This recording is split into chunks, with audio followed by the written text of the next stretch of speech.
Introduction to Programming. Welcome to the first in a series of lessons on computer programming. I'm Camillus McElhinney, the Information Technology Subject Specialist at NCERD, the National Centre for Educational Resource Development in Georgetown, Guyana, South America. This slideshow was originally produced in 1999 and some areas are a bit out of date. For example, the use of BASIC for programming exercises. However, at the end of the lesson, an update shows the exercise in Python, bringing it into the 21st century. CXC in this slideshow refers to the Caribbean Examinations Council. The examples are suitable for National 4 or 5 computing. In this series of lessons, I'll be looking at a number of programming languages, including BASIC and Pascal, and concentrating on examples from CXC past papers. On the left, we see a BASIC program, on the right, a Pascal program. So what is a program? If you ever used a computer, you will know that it usually comes with a variety of programs, such as word processing, spreadsheet, database, drawing programs, and of course games.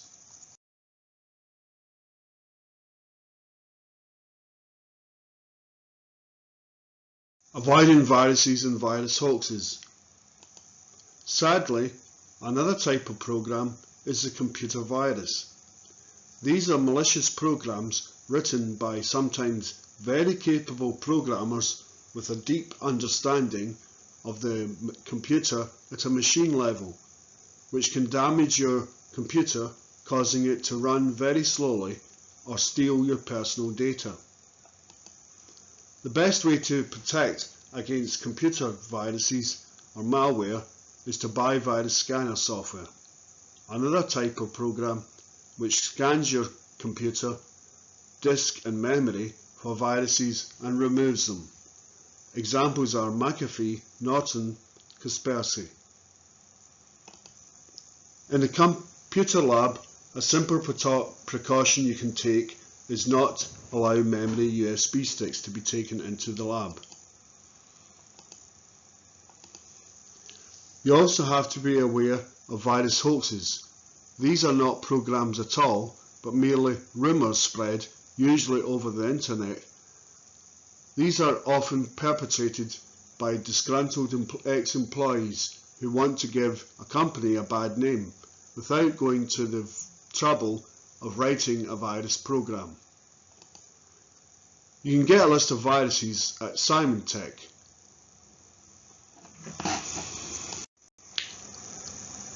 Notice the spelling of program.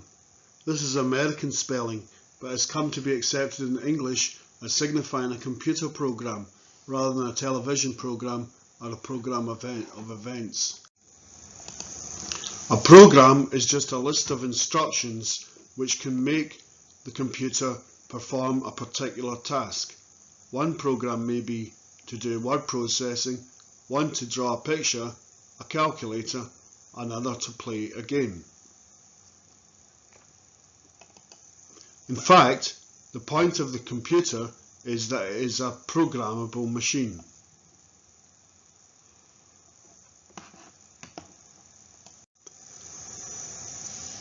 The computer is a programmable machine. Entering different instructions or programs into the computer causes it to perform different actions. Here we see an example of calculating area, and here we see an example of calculating perimeter and cost for a fence. Now the programs that you mentioned, word processor, spreadsheet, database, etc., would be written by large teams of experienced programmers, as it would be too much work for one person to write such a complex program.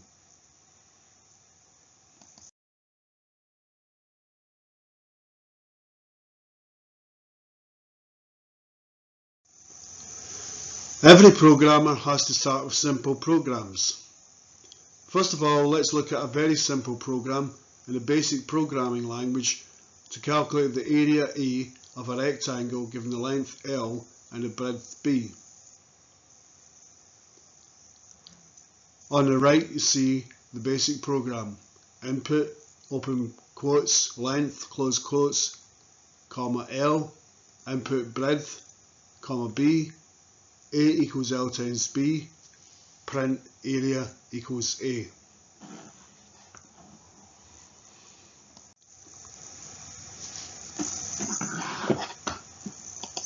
As you can see, this program has 4 instruction lines. Each line is an English-like statement. Now let's see what happens when we run the program on the computer.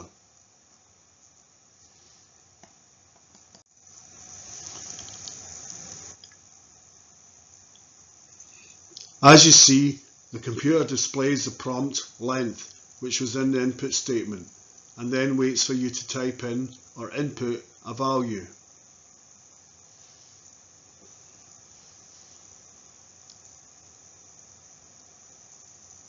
This value will be stored inside the computer's memory and given the name L.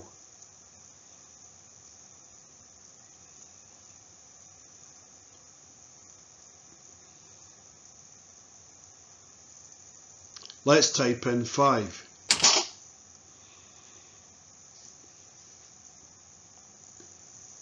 Now the computer moves on to the next input statement and displays the prompt breadth.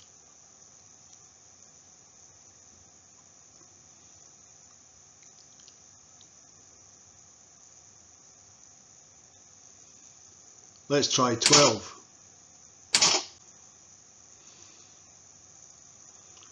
The computer moves on to the next statement, A equals L times B, that is, area equals length times breadth. So the computer will calculate 5 times 12 and store the answer in its memory with the name A.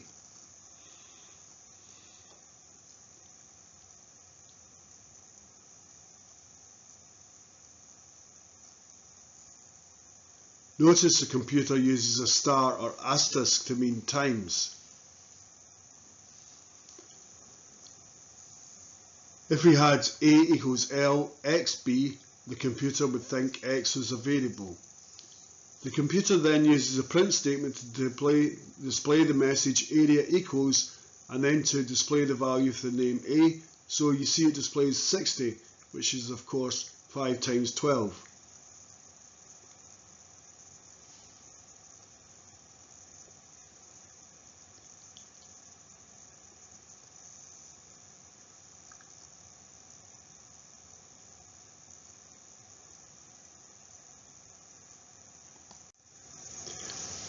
The 3 items L, B and A in the program are called variables, as each time we run the program, the values that we enter will be variable.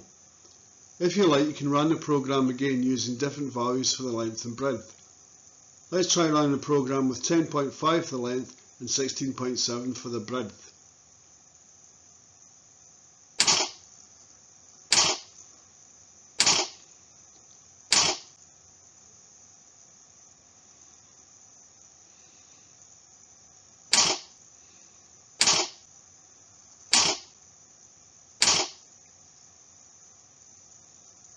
This time you see the area is 175.35.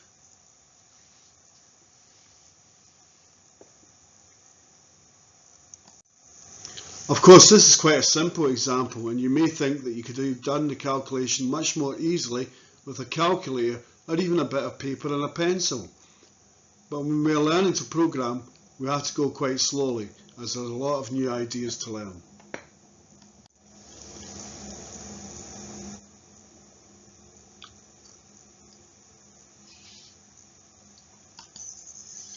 To summarise, we learned about statements such as input to allow the user to type in a value,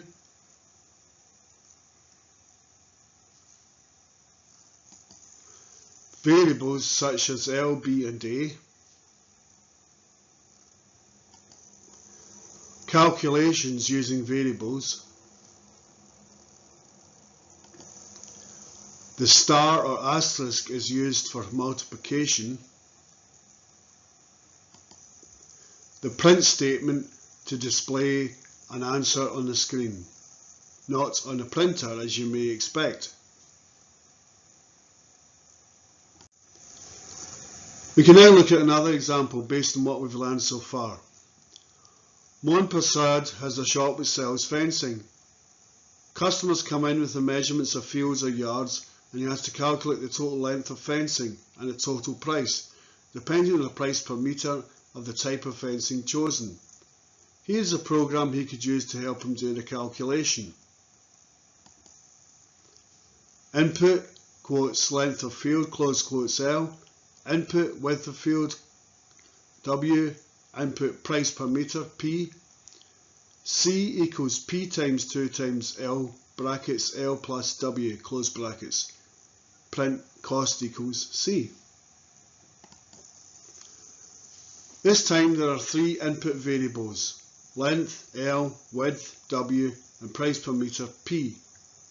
There's a calculated variable, cost, C, and an output statement, print cost equals C.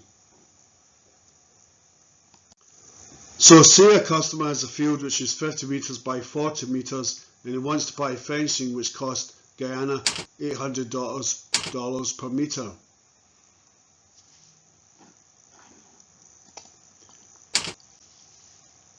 So the cost is 144,000.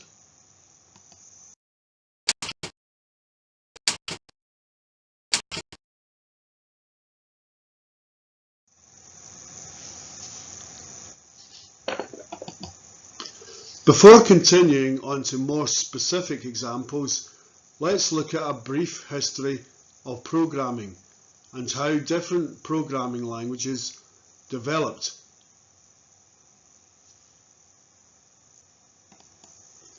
Way back in the early 19th century, an Englishman called Charles Babbage designed a machine called the analytical engine.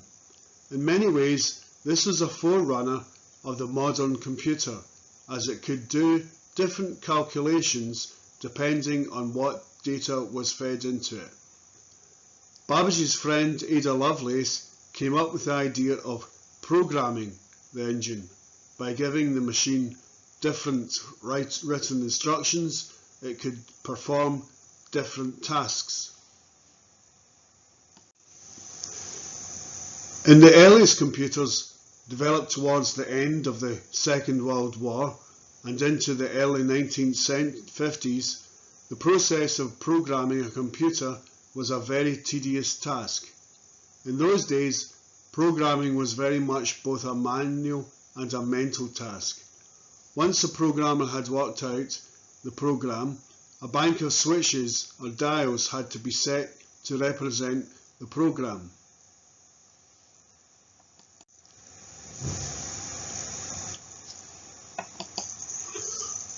Although the computer is a rather clever invention, it is really just another electronic device, like your video recorder or washing machine.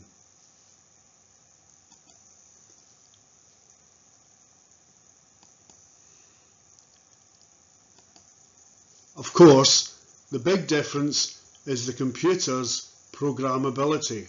That is, it can be programmed to carry out different tasks, whereas the video can only be programmed to record television programs, and the washing machine can really only wash clothes.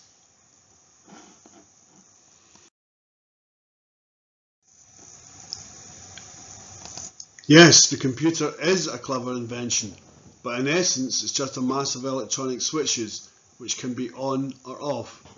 We call this a binary system, the bi hinting that there are 2 states, on or off. So the computer works in a binary system where on is represented by 1, off is represented by 0. Just about anything can be expressed in a binary system: numbers, letters, even pictures and music. All of these things can be described as data. A computer program is a list of instructions for the computer, and even these instructions can be expressed in the binary system.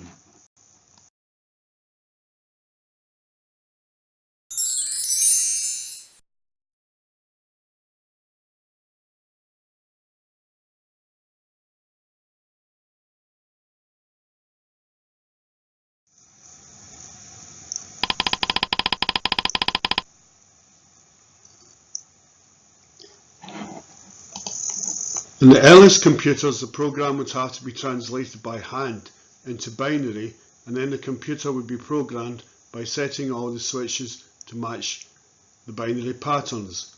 Remember, 1 equals on, 0 equals off.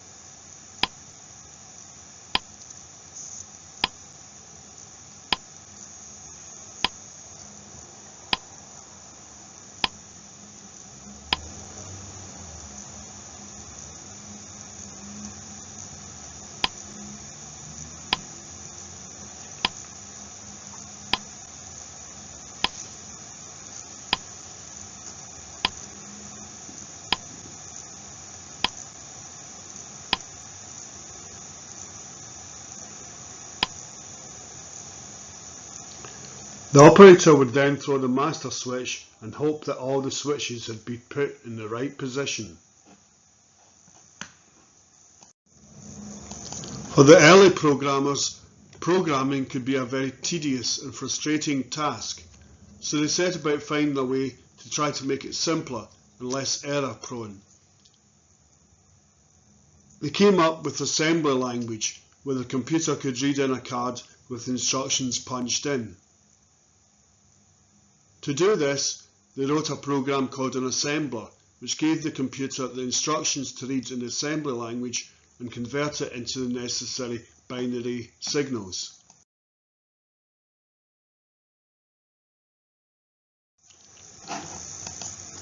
This assembly language program adds two numbers, B and A, together, multiplies A by C, and then displays the result A. The program would be punched onto a card and then fed into the computer. The assembly program would then convert the assembly language words into the binary codes, or machine code. But even assembly language is difficult to understand, except by computer experts. In assembly language, every command relates to one machine instruction, so a complex program could be very long. Even a simple formula like cost equals 2 times L plus B times price would involve many machine instructions. Fortran, developed in 1955, was the first high-level language. It was used mostly for scientific purposes by the military and academics. Fortran stands for Formula Translation. And in the 1950s, Grace Hopper, a Rear Admiral in the US Navy, was instrumental in the development of COBOL, the first high-level language for use by non-scientific personnel. COBOL stands for Common Business Oriented Language.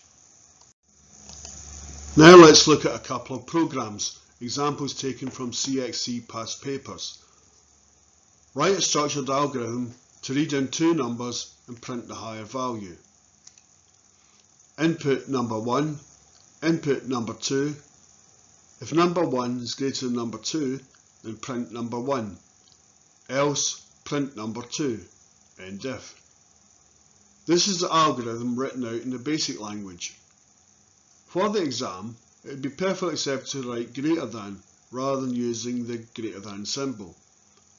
The program shows three basic statements: input, if then else, and print. Now let's try the program in Microsoft QBasic. When we run the program, all we see is a blank screen and a question mark. This tells us we have to type something in, but of course it's not very user-friendly. Let's try the number 123. Next, the question mark comes up again, so the computer seems to want us to type something else in. Let's try the number 456. Now the computer has displayed the number 456 again. Not very user-friendly, is it?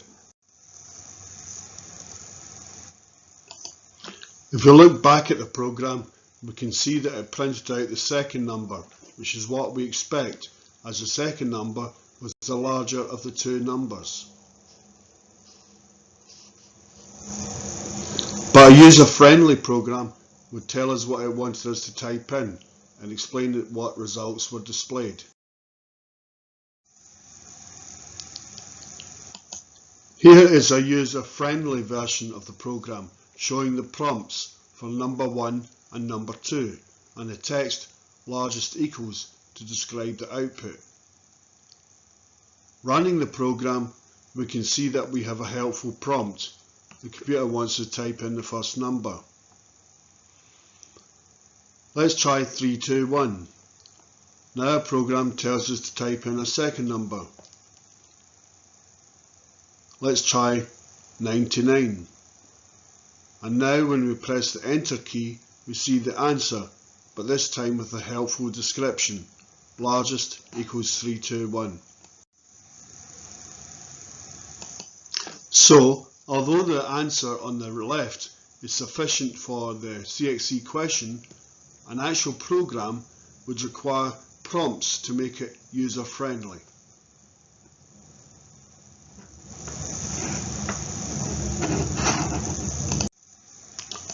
Write an algorithm to interchange the values in two variables A and B.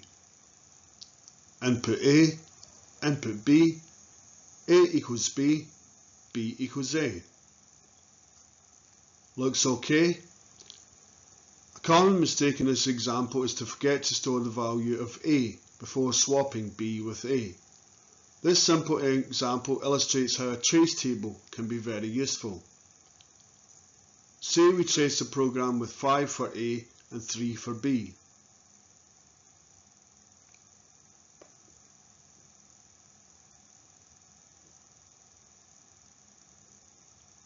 Looking at the trace table, you can see that A and B end up with the same value, rather than having their values swapped. Now let's look at the correct answer, a program to swap the values in the variables A and B. Input A, input B, C equals A equals B, B equals C. Look at the trace table and see that A and B end up having their values swapped. Let's try the program out in Microsoft QBasic.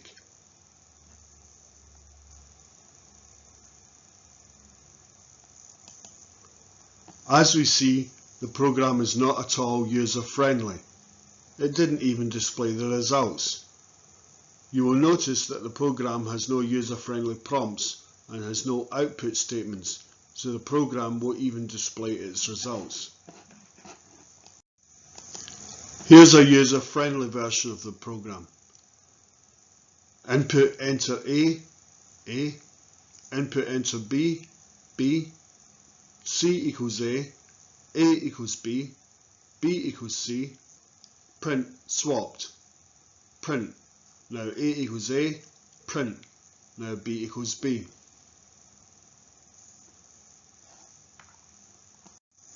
So let's summarise what we've learned. We learned that a program is a list of instructions in a form that the computer can translate, which causes the computer to perform a particular task. We learned that the computer is a programmable machine. We learned some of the history of programming languages, from machine code to assembly language to high-level languages such as Fortran, COBOL, BASIC and Pascal.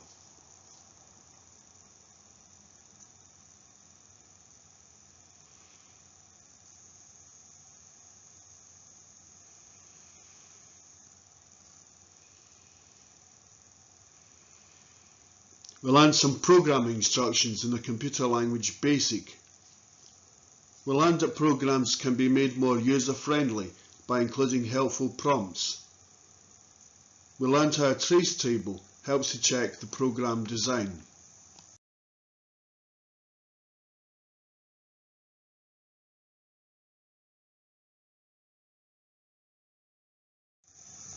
That's the end of the first lesson in this introduction to Programming, first written in 1999.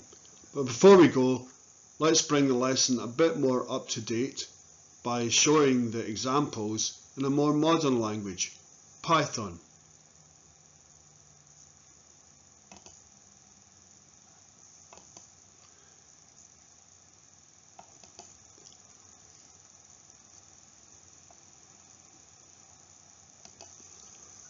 Notice I have used more meaningful variables names in the Python example.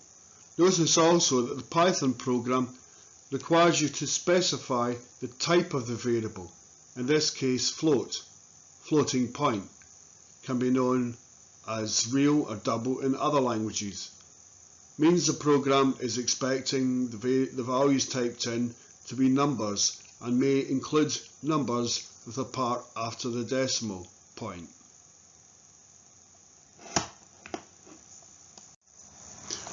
Let's look at the second example, which was designed to calculate the length and cost of a fence. You may notice that the example previously did not work to its specification, as it only calculated the cost and not the length of the fence. This is fixed in the Python program. Here is the example which was shown to ask for two numbers and display the largest of the two.